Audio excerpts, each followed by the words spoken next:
إن الله وملائكته يصلون على النبي يا أيها الذين آمنوا صلوا عليه وسلموا تسليما اللهم صل وسلم وبارك عليه وعلى آله اللهم صل على سيدنا محمد عبدك ورسولك النبي الأمي وعلى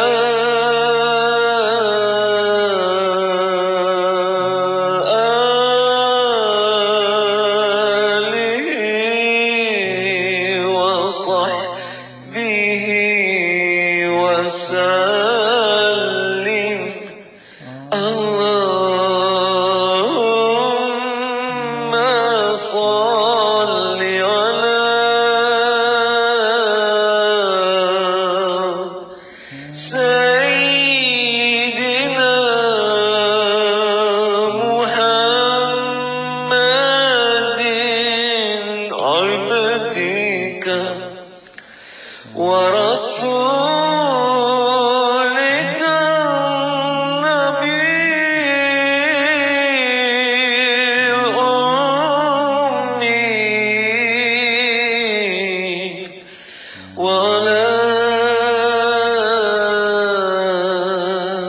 على سيدنا محمد عبدك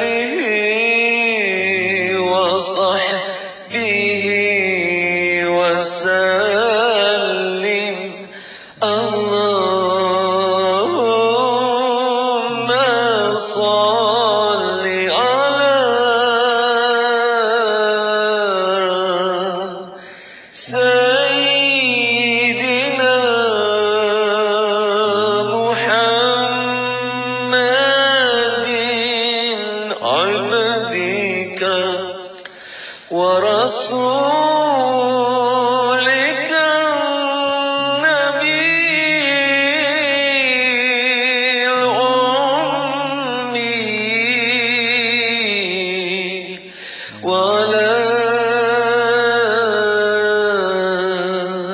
وسلم اللهم صل على سيدنا محمد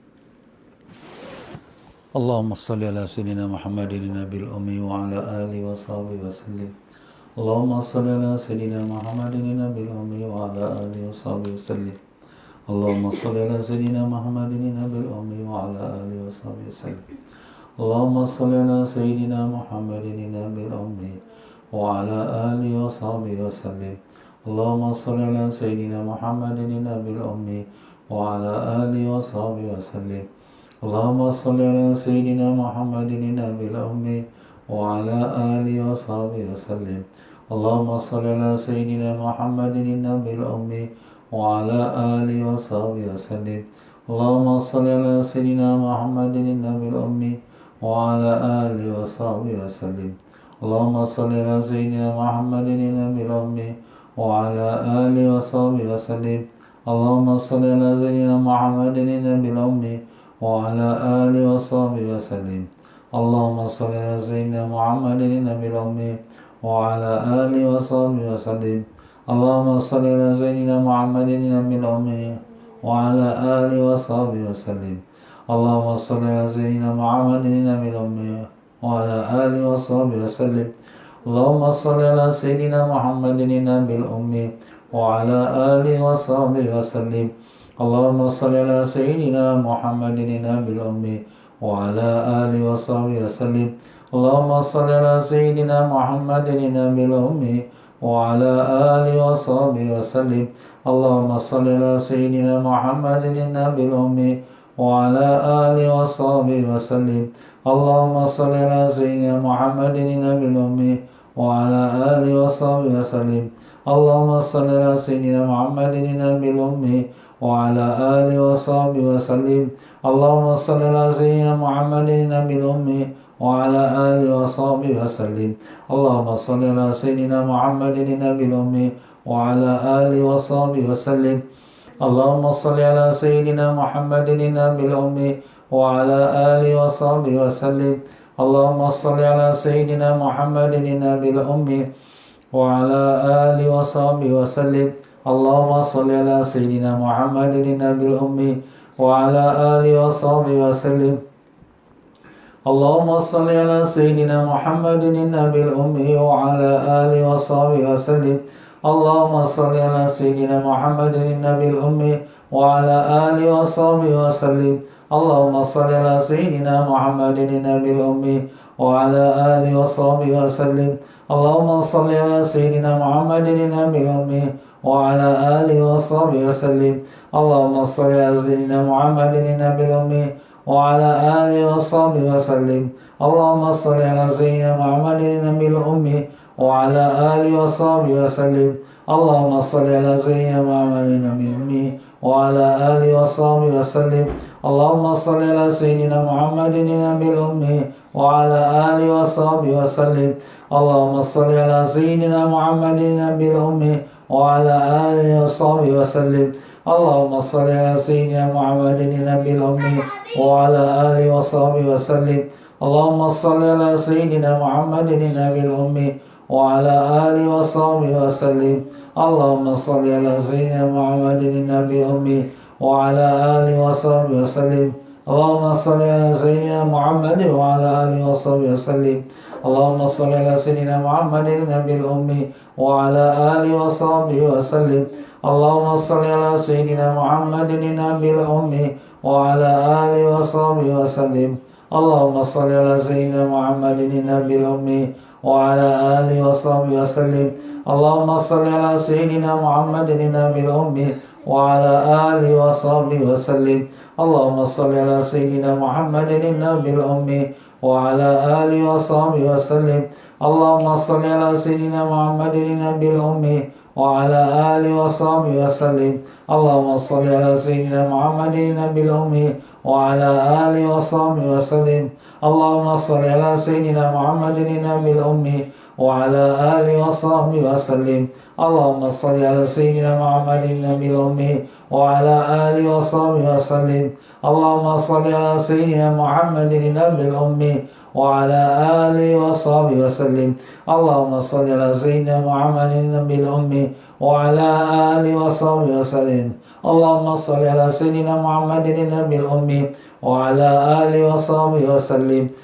اللهم صل على سيدنا محمد النبي الأمي وعلى آله وصحبه وسلم اللهم صل على سيدنا محمد النبي الأمي وعلى آله وصحبه وسلم اللهم صل على سيدنا محمد النبي الأمي وعلى آله وصحبه وسلم اللهم صل على سيدنا محمد النبي الأمي وعلى آله وصحبه وسلم اللهم صل على سيدنا محمد النبي الأمي وعلى آله وصحبه وسلم اللهم صل على سيدنا محمد النبي الأمي وعلى آله وصحبه وسلم اللهم صل على سيدنا محمد النبي الأمي وعلى آله وصحبه وسلم اللهم صل على سيدنا محمد النبي الأمي وعلى آله وصحبه وسلم اللهم صل على سيدنا محمد النبي الأمي وعلى آله وصحبه وسلم اللهم صل على سيدنا محمد النبي الأمي وعلى آله وصحبه وسلم اللهم صل على سيدنا محمد النبي الأمي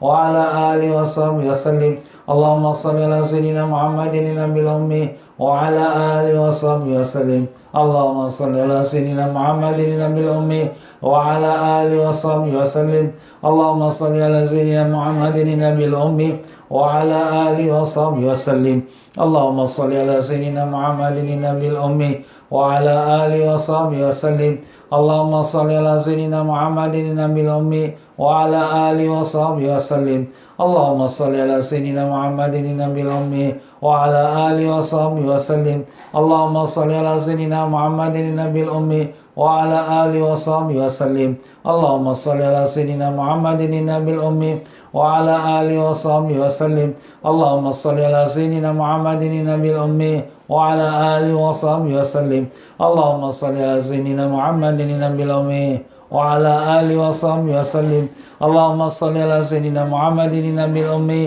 وعلى آله وصحبه وسلم اللهم صل على سيدنا محمد النبي الأمي وعلى آله وصحبه وسلم اللهم صل على سيدنا محمد النبي الأمي وعلى آله وصحبه وسلم اللهم صل على سيدنا محمد النبي الأمي وعلى آله وصحبه وسلم اللهم صل على سيدنا محمد وعلى آله وصحبه وسلم اللهم صل على سيدنا محمد النبي الأمي وعلى آله وصحبه وسلم اللهم صل على سيدنا محمد النبي الأمي وعلى آله وصحبه وسلم اللهم صل على سيدنا محمد النبي الأمي وعلى آله وصحبه وسلم اللهم صل على سيدنا محمد النبي الأمي وعلى آله وصحبه وسلم السلام عليك يا رسول الله السلام عليك يا نبي الله السلام عليك يا حبيب الله السلام عليك يا سيد المرسلين السلام عليك يا إمام المتقين السلام عليك يا خاتم النبيين السلام عليك وعلى من حولك من المؤمنين ورحمة الله وبركاته الفاتحة أعوذ بالله من الشيطان الرجيم بسم الله الرحمن الرحيم الحمد لله رب العالمين الرحمن الرحيم مالك يوم الدين إياك نعبد وإياك نستعين صراط المستقيم صراط الذين أنعمت عليهم غير المغضوب عليهم ولا الضالين آمين اللهم افتح علينا وعلى ذريتنا فتوح العارفين اللهم علمنا ما ينفعنا وانفعنا بما علمتنا وزدنا علما اللهم يا معلم إبراهيم علمنا يا مفهم سليمان فهمنا سبحانك لا علم لنا إلا ما علمتنا إنك أنت العليم الحكيم ولا حول ولا قوة إلا بالله العلي العظيم وصلى الله على سيدنا محمد وعلى آله وصحبه وسلم والحمد لله رب العالمين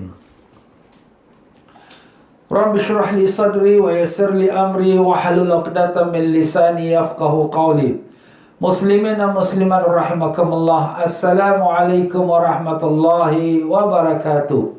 Alhamdulillah rabbil alamin wa bihi nasta'in ala umur dunya waddin. Allahumma salli wa sallim wa barik ala habibir rahman wa sayyidil akwan al-hadir ma'ama salla alaihi fi kulli zaman wa makan wa ala alihi wa sahbihi wa man tabi'ahum bi ihsan. Muslimin dan muslimat, alhamdulillah, syukur pada Allah dengan limpah kurnia-Nya telah dipertemukan kita pada petang Jumaat yang penuh rahmat dan barakah ini untuk sama-sama kita mengikuti pengajian kitab Fiqhul Ibadat menurut mazhab Imam Syafi'i rahimahullah taala. Ya tuan-tuan dan puan-puan semua, apa khabar? Alhamdulillah, mudah-mudahan Allah panjangkan umur semua dalam sihat walafiat, ditanamkan iman dan taqwa, dibukakan pintu ma'rifat dan ditemukan kita dengan Rasulullah sallallahu alaihi wasallam dan dimatikan semua kita dalam iman dan Islam dan husnul khatimah. Amin ya rabbal alamin. Ya para jemaah sekalian, alhamdulillah dalam pelajaran semalam kita telah membicarakan daripada beberapa perkara yang termasuk daripada fitrah ataupun kesucian, kebersihan yang dalam pandangan Islam. Yang kita telah sebutkan ada beberapa perkara. Pertama ialah bersiwak. Bersiwak ini disunatkan sebelum kita berwudu, sebelum kita salat, sebelum kita nak baca zikrullah, sebelum kita nak masuk masjid, sebelum kita nak masuk rumah. Dan begitulah bila berbau mulut kita, kita bersiwak. Dan cara pegangnya ialah dengan kita letakkan jari kelingking kita ataupun anak jari kita di bawah dia, dan kemudian 3 jari tu di atas dan kemudian ibu jari yang di bawah. Jadi macam ni lah ya. Ni jari tengah 3 ni ke atas, jari kelingking kat bawah, ibu jari pun kat bawah. Nah kemudian kita gunakan daripada kanan sampai kiri dengan kita niatkan, iaitu mengikut sunnah Nabi sallallahu alaihi wasallam. Jadi sebelum nak mengajar pun sunat kita bersiwak.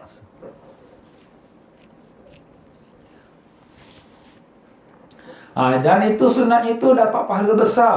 Siapa yang salat dengan bersiwak dapat pahala seperti 70 salat dengan yang tak bersiwak. Jadi orang yang salat itu dia kalau pakai siwak dapat pahala lebih lah. Kita kalau boleh nak naik gaji, kalau boleh kita nak untung besar. Tapi dalam ibadat dah ada dah peluang untuk kita untung besar, pahala besar. Kita ambillah peluang tu tuan-tuan ya. Dan demikian pula kita telah menyebutkan tentang perkara celak ya, sunat bercelak ya. Lebih-lebih lagi sebelum nak tidur pakai celak, baik lelaki atau perempuan. Celak yang paling bagus sekali, celak yang pernah Nabi SAW pakai itu ismit ya.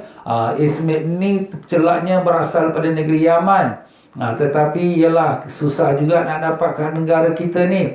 Tapi kalau di kedai jual barang-barang yang kemunian ataupun barang-barang yang tempat bara dan sebagainya, ya mungkin ada jual jugalah ya. Dan demikian juga kita telah mengatakan sunat kita melumurkan minyak di belakang kita, badan kita. Kita sapu minyak lebih-lebih lagi kalau sekira badan kita kulit kering. Macam negeri-negeri panas ya. Tapi kita negeri tak panas tak apalah. Tapi kalau boleh jangan lebih pada 40 hari kita tak menggosokkan minyak pada badan kita. Kenapa Ustaz? Itulah Nabi kata wali badanika alika haq. Bagi badan kau atas diri kau ada hak. Badan ni pun ada hak juga. Dia pun tuntut kita pakai dia siang malam. Tak bagi dia sesuatu kepunyaan hak dia. Apa kepunyaan dia? Iaitu kita lumurkan minyak bagi dia segar sikit. Kulit-kulit dia tu bagi cerah, bagi kuat. Macam itulah. Minyak yang paling bagus sekali minyak zaitun ya.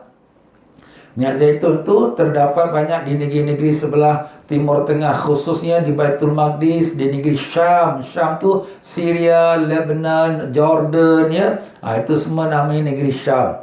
Dan demikian juga kita telah sampai pada muka surat 137 mengenai mencukur bulu ketiaknya nombor 4. Jadi di antara kebersihan yang telah dianjurkan oleh Allah Ta'ala kepada Nabi Allah Ibrahim AS dan juga telah dianjurkan oleh Nabi kita Rasulullah SAW ialah mencukur bulu ketiak. Maka sebelum kita bacakan buku ini, mari sama-sama kita bacakan Fatihah kepada Rasulullah sallallahu alaihi wasallam dan sekalian ahli bait keluarganya yang dikasihi, dan semua para sahabat yang diridai, dan semua para alim-alim ulama, dan juga kepada khususnya Imam Syafi'i rahimahullah taala, dan juga semua mereka yang telah menyampaikan agama kepada kita. Dan khususnya tuan pengarang kitab kita ini, iaitu Al-Habib Sayyid Muhammad Amin bin Idrus bin Abdullah bin Umar bin Syekh Abu Bakar bin Salim, yang dimana beliau mengambil pada gurunya iaitu Habib Zain bin Ibrahim bin Zain bin Semit. Dan kedua-dua guru kita itu masih lagi hidup di kota Madinah Munawwarah. Semoga Allah panjangkan umurnya dan dilimpahkan rahmat barakah kepada semua guru-guru kita, dan semoga Allah Ta'ala menjadikan ilmu mereka manfaat untuk kita dunia dan akhirat dengan berkat syafaat Nabi Rasulullah sallallahu alaihi wasallam. Al-Fatihah. A'udzubillahi minasyaitonir rajim. Bismillahirrahmanirrahim. Alhamdulillahirabbil alamin arrahmanir rahim maliki yaumiddin. Iyyaka na'budu wa iyyaka nasta'in. Shiratal mustaqim. Shiratal ladzina an'amta 'alaihim ghairil maghdubi 'alaihim waladdallin.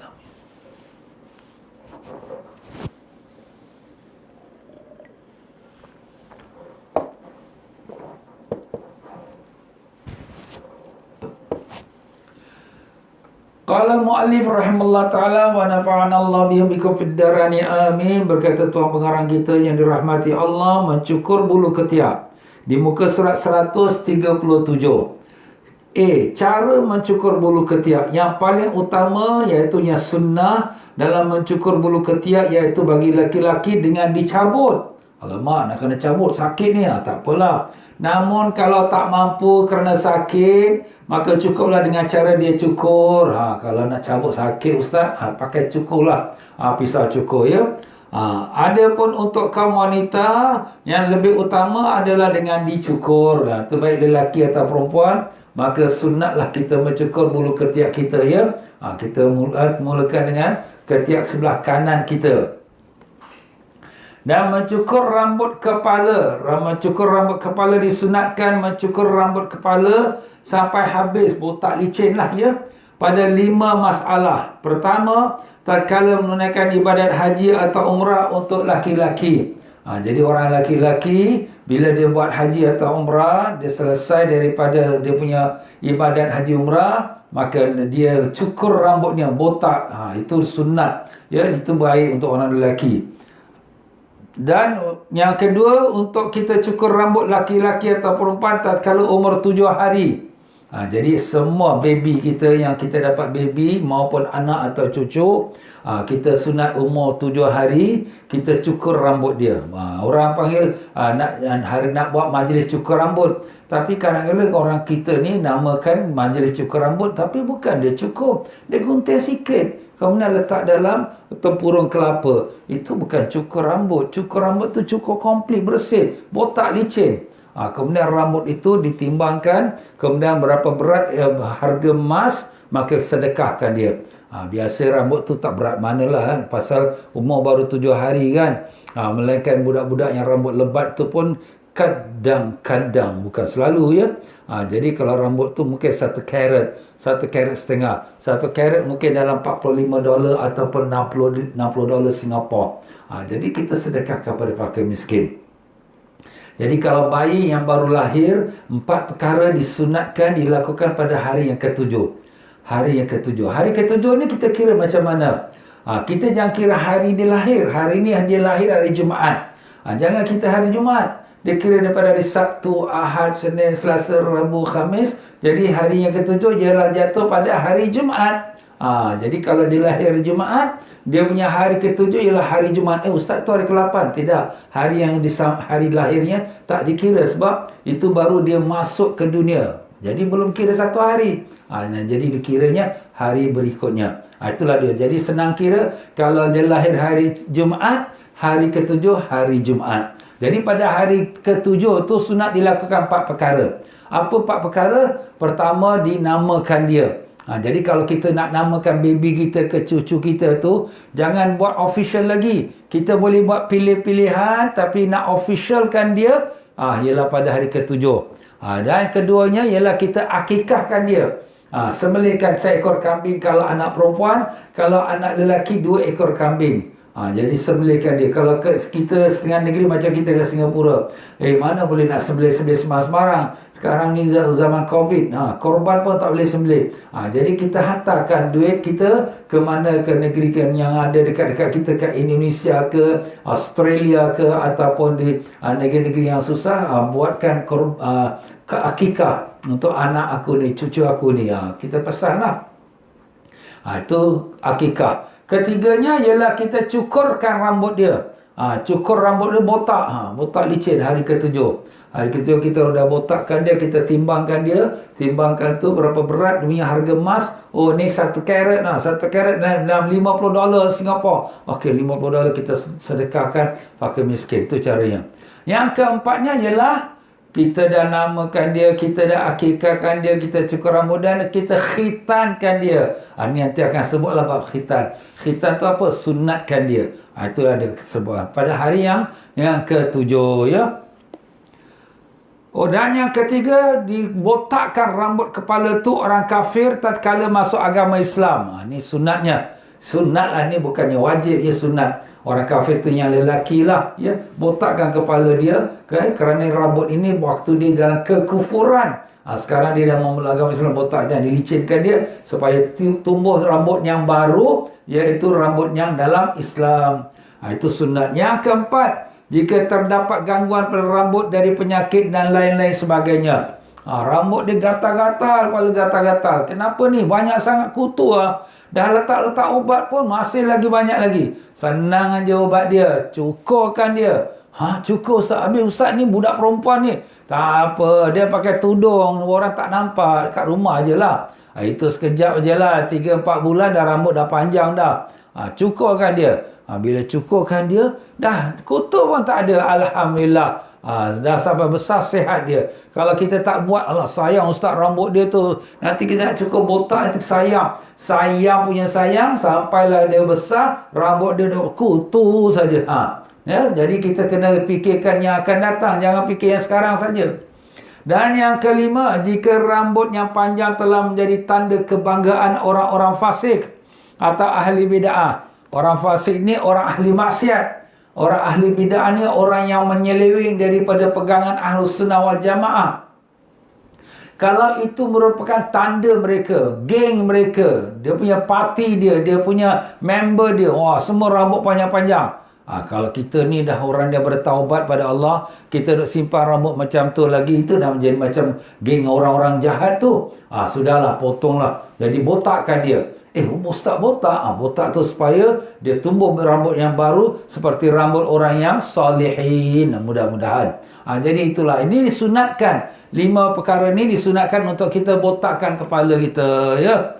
Yang keenam atau yang C, mencukur bulu janggut. Ni sekarang kita nak cukur janggut ni boleh ke Ustaz? Inilah nak disebut ni. Mencukur bulu janggut. Mana mencukur janggut lah. Hukumnya adalah haram. Hal ini menurut pendapat yang kuat dalam mazhab Syafi'i rahimahullah ta'ala. Sedangkan menurut pendapat Imam Nawawi, hukumnya adalah makruh.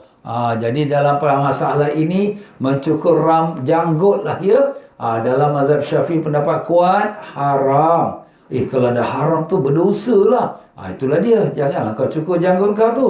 Kalau sekiranya di sisi Imam Nawawi juga ulama besar dalam mazhab Syafi'i. Dia mengatakannya itu sunnat. Ya, jadi macam itulah.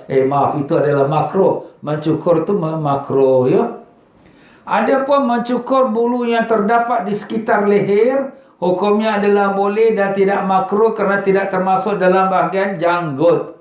Sekitar leher tu, kat leher-leher kita ni ada rambut lah Ustaz, boleh tak saya nak cukur? Boleh, sebab dia bukan janggut. Janggut tu yang di bawah dagu kita tu. Tapi kalau kat leher, itu jangan, itu boleh kita cukur atau kita potong dia.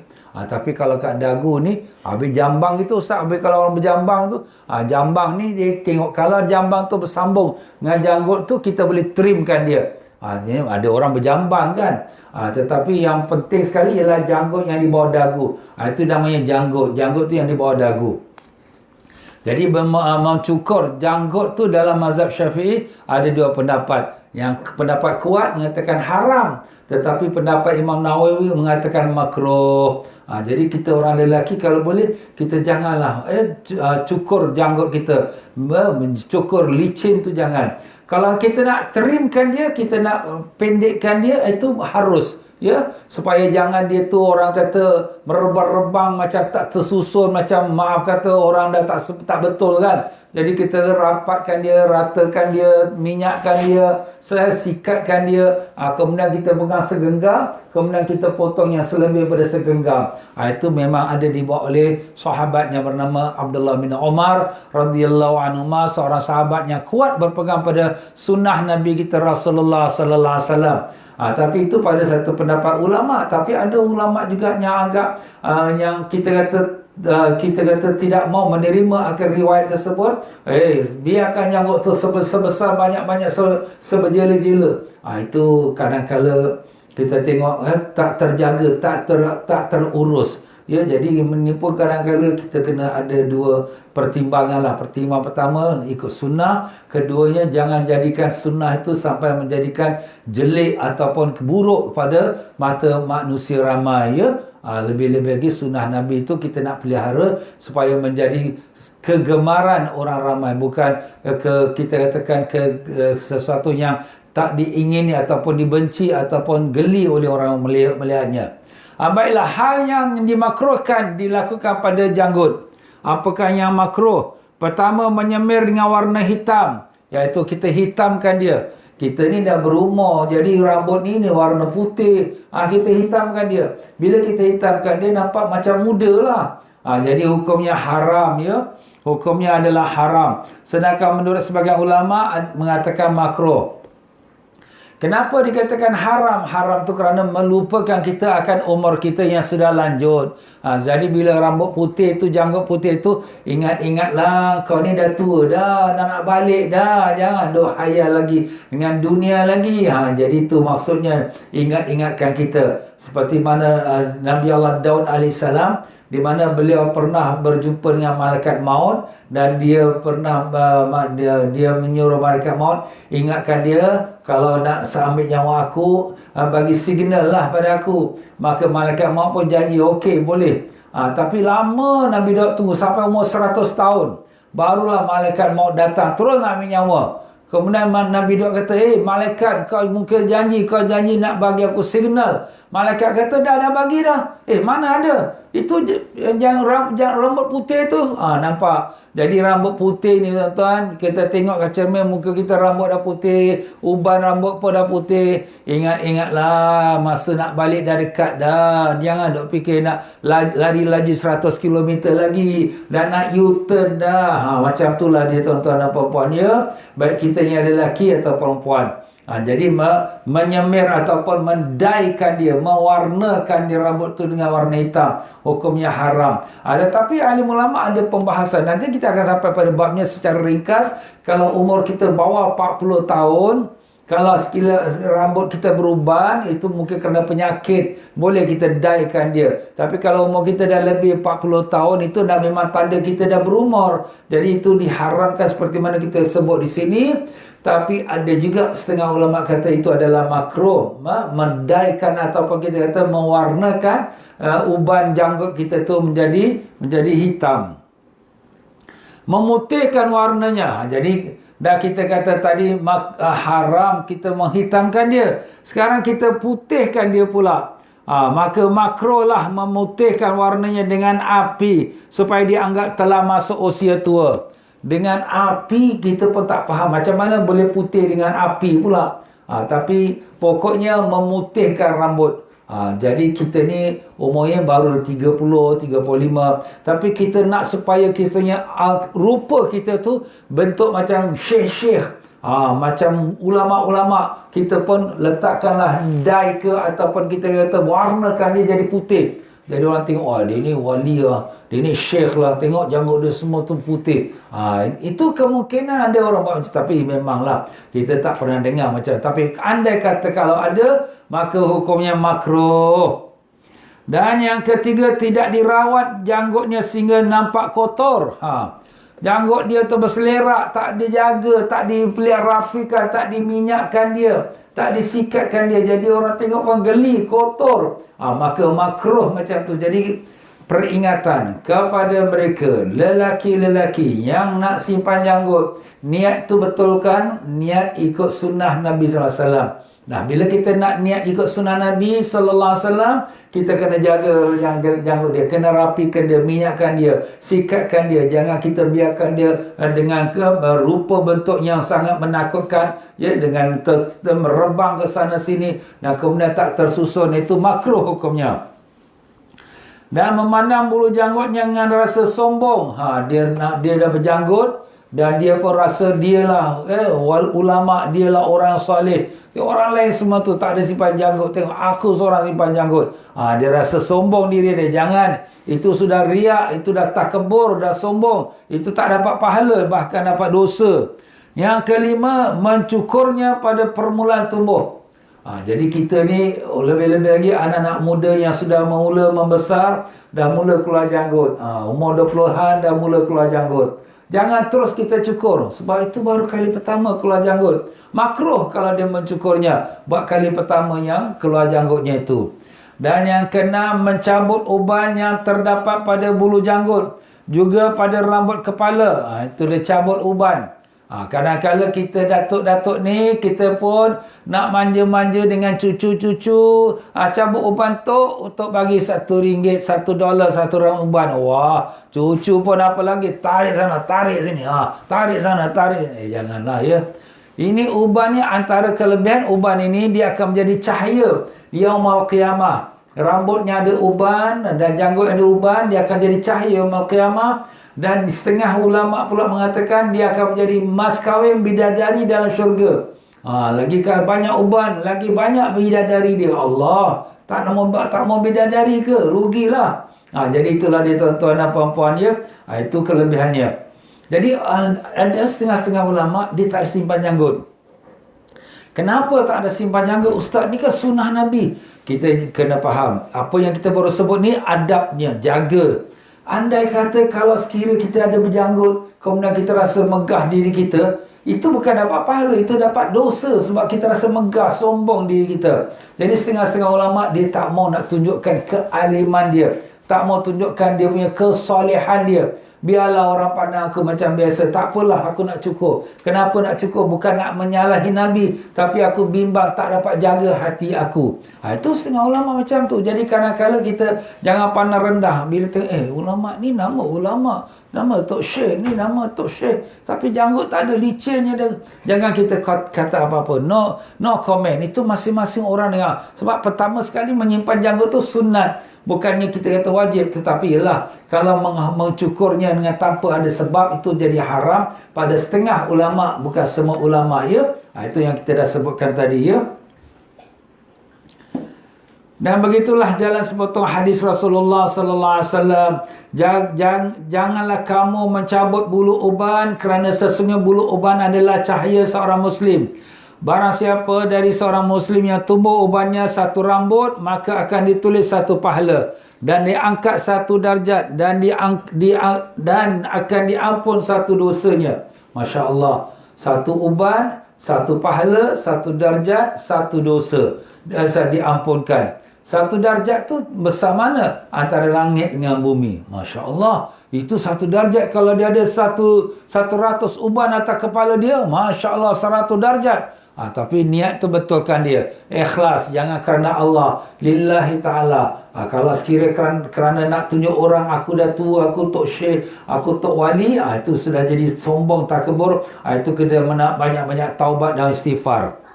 Dalam riwayat lain disebutkan sesungguhnya Rasulullah SAW tidak menyenangi seorang lelaki yang mencabut bulu uban pada bulu rambut kepala dan pada janggut.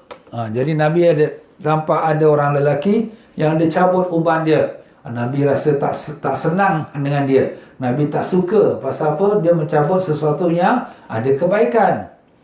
Mencukur rambut dan memotong kuku bagi seorang yang akan berkorban. Ini bab memotong rambut juga, memotong kuku juga. Tapi bagi orang yang dapat korban. Ini kalau kita pada bulan Zulhijjah yang lepas, bab kita dah sebutkan siapa nak buat korban, jangan potong rambut, jangan potong kuku. Jadi ini tuan pengarah kita dah sebutkan sini. Mencukur rambut kepala, bulu ketiak, bulu kemaluan dan memotong kuku bagi seseorang yang akan berkorban, hukumnya adalah makruh. Hal ini menurut pendapat yang kuat dalam mazhab Imam Syafi'i rahimahullah ta'ala. Sedangkan sebagian ulama berpendapat hukumnya adalah haram untuk dicukur dan dipotong. Itu pada pendapat mazhab Syafi'i makruh. Tapi pada sebagian ulama kata haram, tak boleh. Itu siapa yang nak korban lah. Orang yang tak buat korban tak ada kena macam tu. Tapi yang nak korban tu jangan dia cukur rambut, jangan potong rambut, jangan potong kuku. Ustaz macam mana Ustaz? Kenapa pula jangan potong ni? Sebab supaya apabila dia korban, seluruh anggota dia itu menjadi saksi korban itu telah dilaksanakan dan dia haramkan seluruh anggota dia. Kerana dalam hadis menyebutkan apabila kita buat korban, maka seluruh anggota kita, orang yang berkorban tu diharamkan dari neraka. Jadi yang mana yang masih lagi melekat kat badan dia. Kalau dia dah potong rambut, jadi rambut yang terlepas tu dah tak termasuk dalam golongan terlepas neraka. Bila dia potong kuku yang dah terlepas tu, tak masuk dalam perkara yang dilepaskan neraka. Jadi rugilah. Jadi kalau boleh kita nak seluruh anggota kita semua dilepaskan dari neraka. Itu daripada segi masalah mencukur rambut ataupun janggut, ya. Dan sekarang kita mencukur bulu ketiak. Kemudian kita masuk di muka surat 140, ya. Muka surat 140, ya.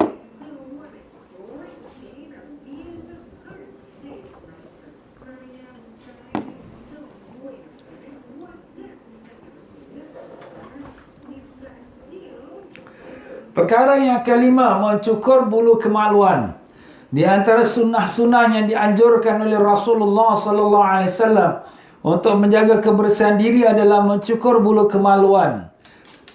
Perkara pertama, pengertian dan letak bulu kemaluan. Yang dimaksud dengan bulu kemaluan adalah bulu yang terdapat pada kemaluan bahagian depan, iaitu kubul, dan kemaluan bahagian belakang, iaitu dubur. Juga bulu yang terdapat di antara keduanya. Ini bulu kemaluan kita. Kita hendaklah mencukurkannya, ya. Dalil mencukur bulu kemaluan disunahkan mencukur bulu kemaluan, khitan, mencukur bulu ketiak dan memotong kuku adalah sabda Rasulullah sallallahu alaihi wasallam. 5 perkara termasuk dalam fitrah. Fitrah itu mana kebersihan, kesucian. Pertama ialah khitan, iaitu sunat, ya. Mencukur bulu kemaluan, mencukur bulu ketiak, mencukur bulu kumis. Kumis tu misai lah, ya. Dan memotong kuku. Hadis riwayat Imam Bukhari. 5 ni perkara ni termasuk daripada kesucian, kebersihan. C. Hukum mencukur bulu kemaluan. Hukum mencukur bulu kemaluan adalah sunnah. Mana sunat lah tu, ya. Dibuat dapat pahala, tak buat tak berdosa. Kecuali bagi seorang isteri, jika diperintahkan oleh suaminya, maka hukumnya adalah wajib. Sebab tu hak suami. Hak suami ialah isteri menghiaskan dirinya dan menghilangkan daripada dirinya perkara-perkara yang dipandang jijik oleh suaminya. Jadi dengan itu, sang isteri kalau ada perkara tu, maka kalau suami kata, cukurlah, maka wajiblah isteri tu cukurkan dia. Waktu mencukur bulu kemaluan. Disunnahkan untuk mencukur bulu kemaluan setiap seminggu sekali. Seminggu sekali. Dan boleh setiap 15 hari sekali.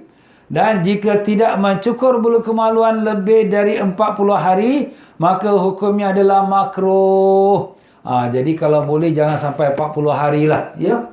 Kalau boleh seminggu sekali. Hari Jumaat, ya, hari Senin. Ambil hari-hari yang baik. Kalau tak dapat, 15 hari sekali. Kalau tak dapat juga, bila-bila lah. Jangan sampai lebih 40 hari. Jadi kalau dalam 40 hari, Ustaz, apa jadi? Jadi hukum yang makruh. Jadi dalam sepotong riwayat, Nabi SAW telah memberikan dia punya tempohnya. Sebagaimana Sayyidina Anas radhiyallahu meriwayatkan, baginda telah bersabda, Anas radhiyallahu telah berkata, telah diberikan waktu, tempoh untuk kami dalam mencukur bulu kumis. Telah diberikan waktu, maknanya diberikan waktu, tempoh lah, deadline dia, ya. Untuk mencukur bulu kumis, iaitu misai, memotong kuku, mencabut bulu ketiak, mencukur bulu kemaluan, dan dianjurkan untuk tidak kami tinggalkan lebih dari 40 hari. Hadis Imam Muslim. Hadis sahih. Jangan lebih daripada 40 hari. Jadi kalau dah lebih 40 hari, hukumnya makruh. Jadi kenapa pula Ustaz kalau lebih 40 hari hukum makruh? Jadi ada juga sebahagian riwayat yang menceritakan tentang Nabi sallallahu alaihi wasallam, ditemukan Allah dengan Raja Iblis. Nabi tanya kepada Raja Iblis, "Hei Iblis, di manakah kau punya bala tentera, kau punya sarang?" Sarang setan-setan kau. Dia kata, setan-setan aku sarangnya di bulu ketiak dan bulu kemaluan yang tak dicukur lebih daripada 40 hari. Nampak? Lebih 40 hari, setan gantung-gantung macam Tarzan. Macam Tarzan, nampak? Jadi itu kita kena buang. Sebab itulah susah nak bangun subuh. Lihat nak bangun subuh, setan nak tarik. Jadi tuan-tuan dan puan-puan ya, kita kalau buat cukur ni pun, kita masuk dalam diary. Masuk diary, hari ni 1 hari bulan. Next appointment, 10 hari bulan next month. Jangan lebih pada 10 hari bulan. Sebab hari ni 1 hari bulan dah 30 hari. Kemudian 10 hari lagi dah 40. Jangan lebih. Jadi kita kena masuk diary kita. Supaya kita dapat menjaga. Kadang-kadang terlupa. Bila aku dah cukur ni? Jadi kita terlupa. Jadi itulah dia tuan-tuan dan puan-puan dia. Perkara ni mesti kita jaga kebersihan diri kita. Cara mencukur bulu kemaluan, cara yang paling utama, yang sunat bagi laki-laki dalam mencukur bulu kemaluan adalah dengan mencukurnya menggunakan slit. Slit tu apa? Pisau lah. Ya, pisau jilid ke atau pisau cap buaya ke apa ke. Dan bagi perempuan adalah dengan cara mencabutnya agar dapat mengurangi kadar syahwatnya. Hal ini sunat dilakukan jika mampu menahan rasa sakitnya tatkala dicabut. Namun jika tidak mampu, maka cukuplah dengan cukurlah sudah ya. Nak cabut tu bukan senang juga, sakit tu. Tapi ada juga kadang-kadang diorang gunakan obat. Obat tu ditampalkan ke tempat rambut-rambutnya tu. Dan kemudian dibiarkan beberapa masa, kemudian dicabutnya tu senang saja dicabut. Melekat je bulu rambut tu. Itu pun bolehlah, ada jual di pasaran. Itu caranya lah ya. F. Masalah yang berkaitan dengan mencukur bulu kemaluan. Disunatkan mandi setelah mencukur bulu kemaluan, kuku, bulu ketiak dan rambut kepala. Sunat mandi ya. Dan kedua, tidak disunatkan untuk mencukur bulu kemaluan mayat. Menurut pendapat kuat dalam mazhab Syafi'i. Dan mayat kau nak cukur bulu kemaluan pula. Malulah dia. Sedangkan sebahagian ulama yang lain berpendapat sunat untuk dicukur. Ini pendapat ulama lain lah. Ya, tak apalah. Kita mazhab Syafi'i ni kita pegang pendapat Imam Syafi'i lah. Ya. Mayat tu jangan kita cukurkan bulu kemaluan dia. Malu dia. Ya. Yang ketiga, memandang rambut perempuan ajnabiyah. Ajnabiyah tu maknanya yang halal nikah lah. Ya. Yang telah terputus dari badannya, hukumnya adalah haram. Sebagaimana hukum memandangnya tatkala masih melekat di badannya. Jadi orang perempuan, apa saja rambutnya atas tubuh badan dia, yang di mana haram lelaki yang bukan mahram melihatnya. Dan rambut dia ini dah dipotong kemudian jatuh ke lantai. Orang lelaki yang halal nikah dia lihat rambut dia, maka perempuan itu berdosa. Allah ustaz, ini bukan kita badan kita lagi. Dah dipotong dah. Ya, itulah hukum dia. Jadi ingatlah ya, kaum wanita khususnya, kalau rambut kita pergi ke salon, kita gunting rambut, I want my hair back. Minta balik rambut tu. Nak buat apa tu ustaz, nak minta balik? Kita bungkuskan dia, kita melipatkan dia supaya kalau kita nak buang kat dustbin ke, nak buang kat tong sampah ke, yang bagus kita tanam lah. Yang bagus kita tanam. Tapi kalau tak dapat tanam, kita campak pun, kita dah tutupkan dia. Jadi dengan itu taklah terdedah dilihat oleh mata manusia. Itu kena jagalah ya. Dan hatta lelaki pun. Kalau lelaki, ustaz, lelaki mana dia rambutnya yang haram dilihat? Waktu kita masih hidup, orang lelaki auratnya di mana? Antara pusat sampai lutut. Jadi kalau maaf kata bulu kemaluan lelaki itu dicukur, kalau sekira terdedah kepada wanita yang luar pula, atau lelaki juga yang lain, melihatnya, hukumnya haram. Sebagaimana haram dilihatnya waktu dia masih hidup, melekat di badan, macam itulah haram kalau dah terpisah. Itulah dia tuan-tuan dan puan-puan, sebagaimana disebutkan oleh dalam kitab Asnal Matalib karya Syekh Zakaria Al-Ansari. Syekh Zakaria Al-Ansari ini seorang ulama besar sekali dalam mazhab Syafi'i. Dia digelarkan Syekhul Islam. Maqam dia sebelah pada Imam Syafi'i di Kairo, tuan-tuan. Apa dia kata? Far'on ma haruma nazaruhu muttasilan haruma nazaruhu munfasilan. Sesuatu yang haram melihatnya waktu dia bersambung. Bersambung itu mana masih di badan. Maka haram melihatnya waktu dia telah terpisah. Mana setelah dipotong atau dicukur. Nampak tuan-tuan ya? Macam itulah. Kasya'ri'anatin walau lirajulin. Seperti rambut kemaluan yang walaupun untuk lelaki. Untuk lelaki pun rambut kemaluan dia tu dicukur, kemudian campak ke lantai, kemudian orang lain tengok. Tak boleh, haram. Walaupun orang tak tahu. Orang tak tahu tu rambut apa benda tu. Wa qulamatin zufrin qadama hurratin. Dan macam tu juga potong kukunya perempuan yang merdeka. Orang perempuan merdeka, kuku dia potong. Kuku mana? Qadamin, iaitu kuku kaki. Perempuan kaki tu aurat. Ya, yang tak aurat ialah muka dia dan dua tapak tangan dia saja, ya. Tapi kalau kaki tu aurat, kena pakai stokin. Orang lelaki kalau yang halal nikah lihat dia, maka berdosa perempuan tu. Jadi kalau sekira dia potong kuku kaki, kemudian kuku tercampaklah kat tepi jalan. Orang lelaki lalu tengok ada kuku. Tak tahulah kuku siapa tu. Tapi tak, itu kukulah perempuan tu punya. Kuku kaki yang wajib ditutup. Tapi dah terdedah. Maka berdosa perempuan tu. Haram. Ya, itulah dia tuan-tuan. Iqa'ili hukmihi qabla infisalihi. Itulah dia sebagai untuk kita punya pengetahuan, ya. Yang keempat daripada perkara yang dikatakan tadi kita kena jaga, iaitu masalah-masalah menanam bulu kemaluan atau meletakkannya di tempat yang tidak terlihat oleh orang lain. Hukumnya adalah wajib. Wajib. Baik lelaki wanita, kalau dah kita cukur ni bulu kemaluan tu, kita tanamkan dia. Ataupun macam saya sebutkan tadi lah, kita gulungkan, kita masukkan dalam tisu ke apa, supaya dia tak terbuka dan tak terlihat. Kerana memandang bulu kemaluan orang lain, hukumnya adalah haram.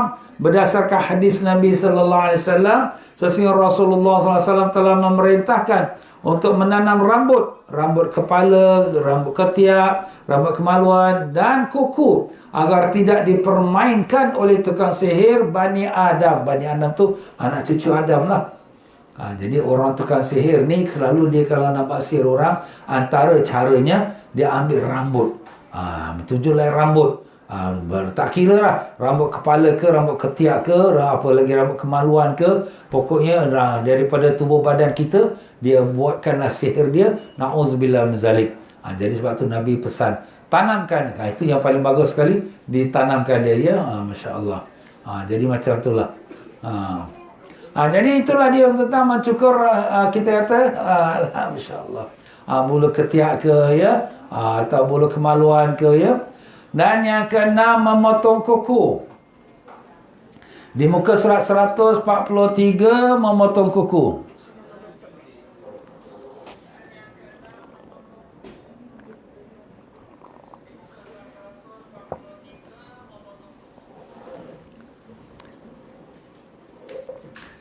Waktu memotong kuku, disunatkan memotongnya pada hari Senin, Khamis atau Jumaat pagi.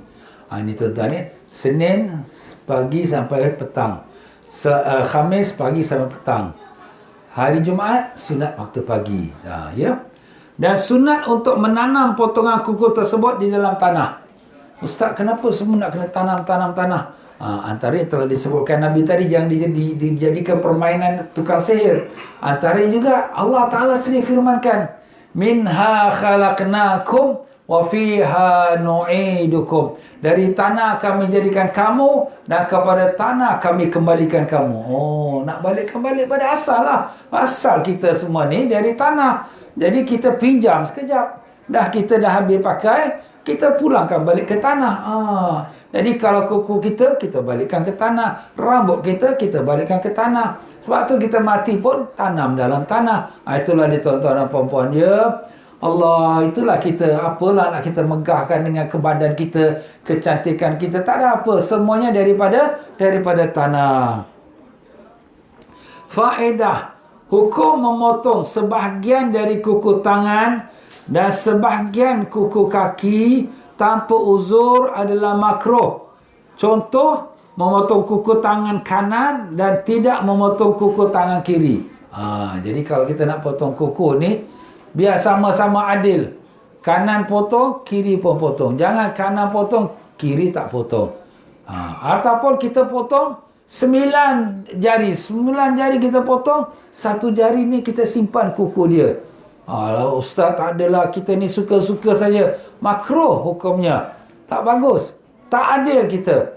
Apa Allah kata? I'dilu huwa aqrabu littaqwa. Berlaku adillah, ianya adalah lebih dekat kepada takwa. Kita keluar pada masjid, selipar kita satu hilang, satu ada. Kita pakai satu kaki dengan selipar, satu kaki tak pakai selipar. Apa hukum? Makruh. Macam tu. Kita tak adil. Kanan ada selipar, kiri tak ada selipar. Habis dailah satu dua-duanya pakai. Jadi adil. Rambut kita potong setengah, setengah lagi kita tinggalkan. Macam rambut tomahawk. Apa ni rambut ni? Rambut cowboy ke apa ni? Rambut macam orang-orang Dayak ke? Makruh. Sebab tak berlaku adil. Nak potong-potong semua. Kita trimkan dia, jagakan dia. Tak apa. Itulah dia tuan-tuan. Masya Allah, Islam ni adilnya sampai pada tubuh badan kita pun kena adil juga. Masya Allah, nampak? Indahnya Islam, tuan-tuan dan puan-puan, ya. Baik, cara memotong kuku. Terdapat perbezaan pendapat ulama cara yang paling afdal. Macam mana nak kita mulakan potong kuku. Cara yang dianjurkan yang oleh Imam Ghazali rahimahullah ta'ala, dimulai dari jari telunjuk tangan kanan. Jadi ini video ni diambil gambar selfie. Selfie tu saya melihat saya pun cakap ni. Jadi tuan-tuan dan puan-puan, bila saya kata kanan, ini kanan saya. Tuan-tuan tengok, ustaz ni kiri tak. Itu kiri ni pasal ni gambar ni selfie. Ini kanan saya. Ini kiri saya. Jadi bila saya kata kanan, inilah ya. Jadi kalau sekiranya kita nak potong kuku, kita pertama mula tangan kanan. Tapi tangan kanan jari mana satu? Kita jari yang paling mulia sekali. Dalam 10 jari-jari yang paling mulia sekali, jari yang menaik saksi tiada Tuhan melainkan Allah. Itu namanya jari telunjuk.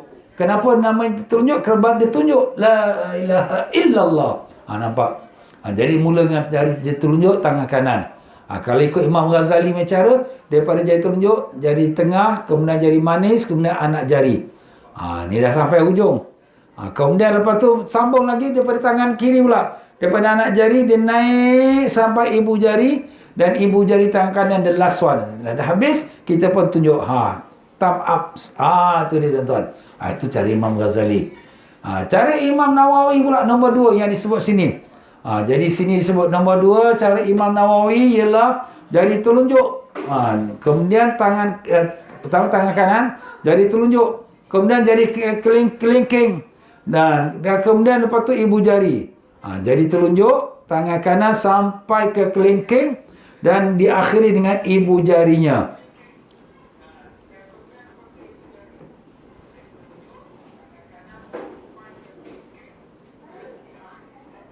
Cara yang dianjurkan oleh Imam Nawawi rahimahullah ta'ala, iaitu dimulai dari jari telunjuk tangan kanan sampai jari kelingking. Tangan kanan sampai jari kelingking, kemudian ibu jari. Jadi di sini beza sikit dengan Imam Ghazali. Imam Ghazali jari telunjuk sampai hujung, kemudian masuk tangan kiri pula, kemudian ibu jari ni last, ibu jari tangan kanan. Tapi Imam Nawawi mula jari telunjuk sampai dah habis ke kelingking, kemudian baru ibu jari tangan kanan. Kemudian lepas tu daripada kelingking jari kiri sampai ibu jari tangan kiri. Habis ustaz, mana satu nak pilih ni? Ikut sukalah mana yang kita ingat. Yang paling afdal, yang paling bagus, yang dibuat oleh Imam Ghazali, jadi telunjuk sampai jari kelingking, ya. Kemudian lepas tu ibu jari, daripada anak jari ke tangan kiri sampai ibu jari tangan kiri, kan ibu jari tangan kanan last sekali. Itu tuan-tuan, ya.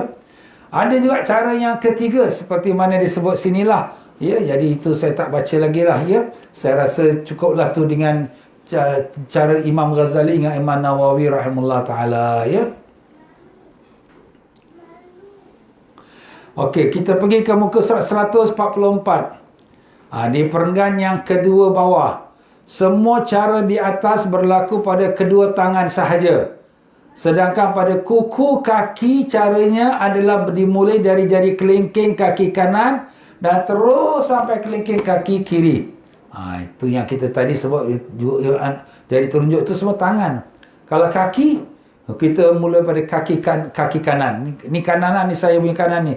Kaki kanan pada anak jari dia straight sampai ibu jari, kemudian dari ibu jari straight sampai kepada anak jari.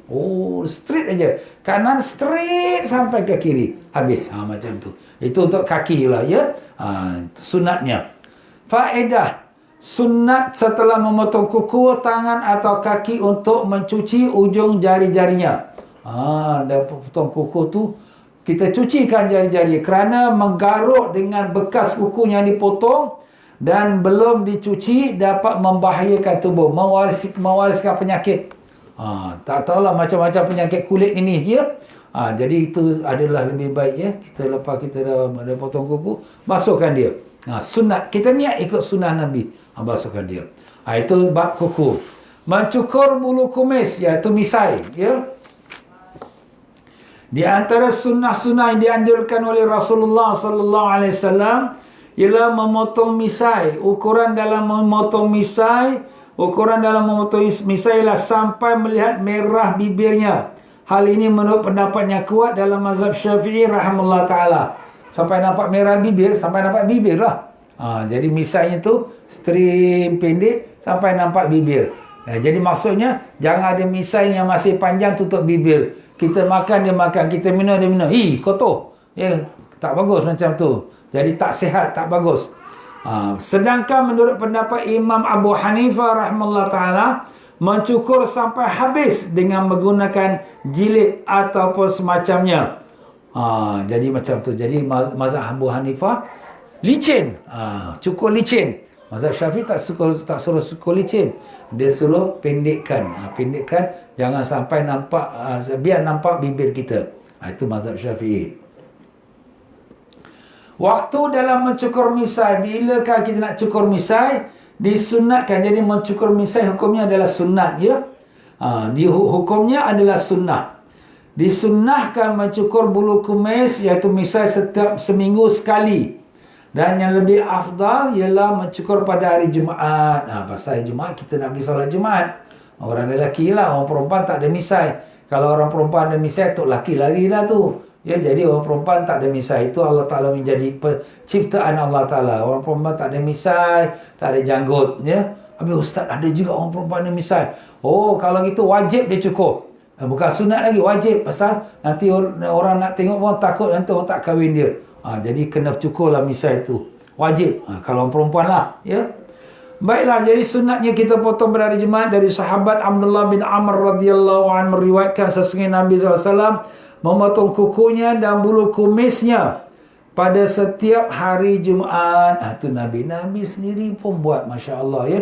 Menjaga kebersihan. Orang Islam ni bersih. Jangan ada orang Islam simpan misai panjang-panjang sampai tutup bibir. Orang tengok pun geli. Ya, apalagi kalau misai ni macam melenting-lenting macam bayi sing.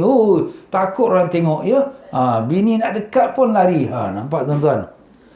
Adab dalam mencukur bulu kumis, iaitu misai. Di antara adab-adab tatkala akan mencukur bulu kumis, iaitu memulakan dengan bahagian kanan, kemudian bahagian kiri, dan boleh mencukur sendiri atau meminta orang bantuan orang. Itulah dia, ya. Pertama kanan. Nabi ni suka mula benda yang baik dengan kanan-kanan. Ambil uduk pun kanan. Kita makan tangan kanan. Potong misai belah kanan, ya. Kalau kita potong bulu ketiak kita, ambil bulu ketiak sebelah kanan, kita potong dulu. Baru yang kiri. Faedah mencukur bulu kumis mayat. Mencukur bulu kumis mayat hukumnya adalah, pertama, jika sang mayat tu masih dalam keadaan berihram haji atau umrah, hukumnya haram. Sebab orang dalam ihram tak boleh cukur rambut. Jadi kalau dia mati dalam ihram, dia buat haji, buat umrah, tak boleh kita cukur misai dia. Yang kedua, jika mayat tidak dalam keadaan ihram haji atau umrah, maka terdapat perbezaan pendapat. Menurut pendapat yang kuat dalam mazhab Syafi'i, hukumnya makruh. Dia misai panjang, ustaz, mayat ni. Dia simpan misai macam bayi sing. Tak apa, biarkan dia lah. Tak payah nak kita cukurkan dia, ya.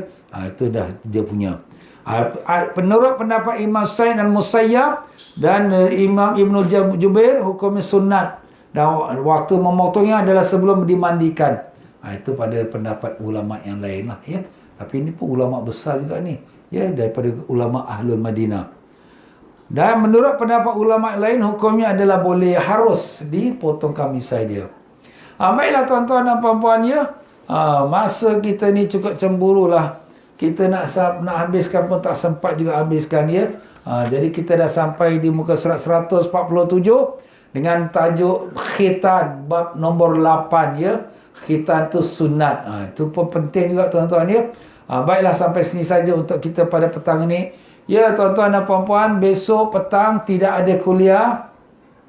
Besok hari Sabtu petang tak ada kuliah. Dan hari Ahadnya pagi, Ahad jam 11 pagi, kita akan ada kita punya Maulidin Nabi SAW kerjasama dengan pihak Masjid Bencoolen di Singapura. Jadi tuan-tuan boleh buka FB TM Fauzi Travel ataupun FB Masjid Bencoolen ya. Pada besok hari Ahad 11 pagi. Jadi kelas besok petang tak ada, besok Sabtu, dan hari Ahad kelas petang pun tak ada juga ya. Sebab saya pun mungkin ada kesibukan ataupun ya penat ya.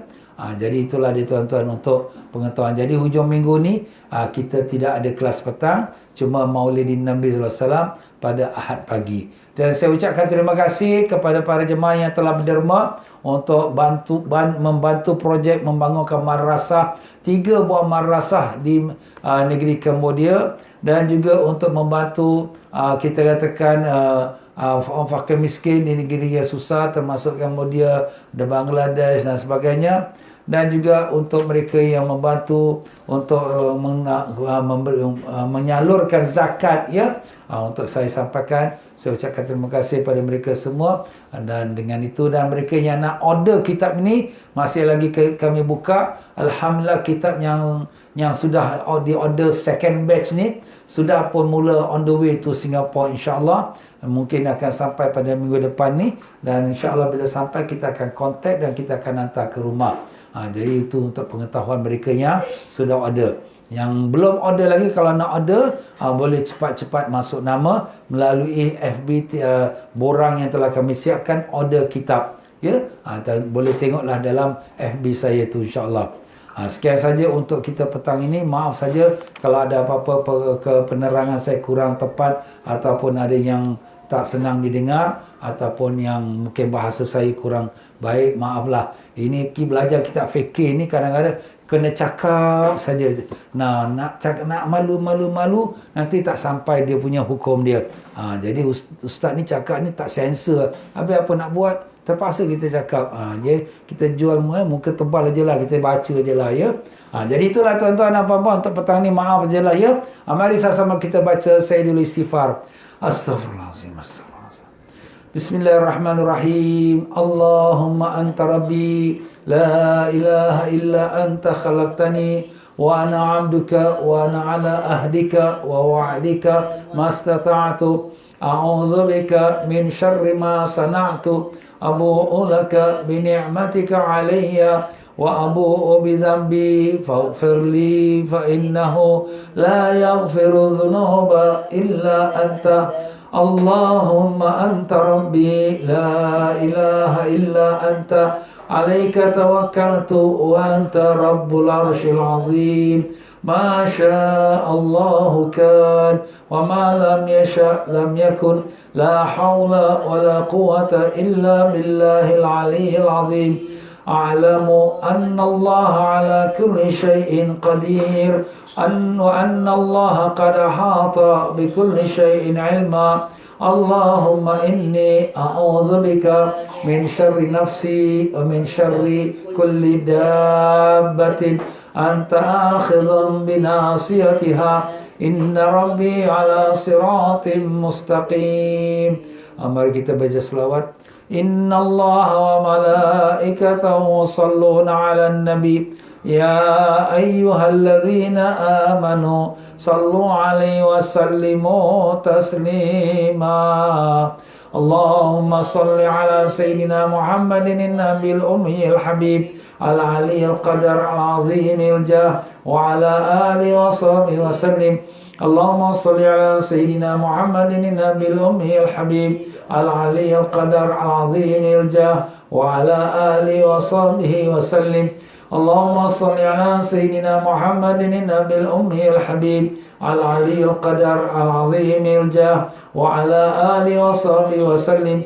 Allahumma salli 'ala sayyidina Muhammadin an-nabiyil ummiyil habib al-'aliyyil qadar al-'azimil jah wa 'ala alihi wa sahbihi wa sallim. Allahumma salli 'ala sayyidina Muhammadin an-nabiyil ummiyil habib al-'aliyyil qadar al-'azimil jah wa 'ala alihi wa sahbihi wa sallim. اللهم صل على سيدنا محمد النبي الأمي الحبيب العلي القدر العظيم الجاه وعلى آله وصحبه وسلم. اللهم صل على سيدنا محمد النبي الأمي الحبيب العلي القدر العظيم الجاه وعلى آله وصحبه وسلم. اللهم صل على سيدنا محمد النبي الأمي الحبيب العلي القدر العظيم الجاه وعلى آله وصحبه وسلم. اللهم صل على سيدنا محمد النبي الأمي الحبيب العلي القدر العظيم الجاه وعلى آله وصحبه وسلم. اللهم صل على سيدنا محمد النبي الأمي الحبيب العلي القدر العظيم الجاه وعلى آله وصحبه وسلم. Sekian saja saya akhiri, wabillahi taufiq wal hidayah. Wassalamualaikum warahmatullahi wabarakatuh.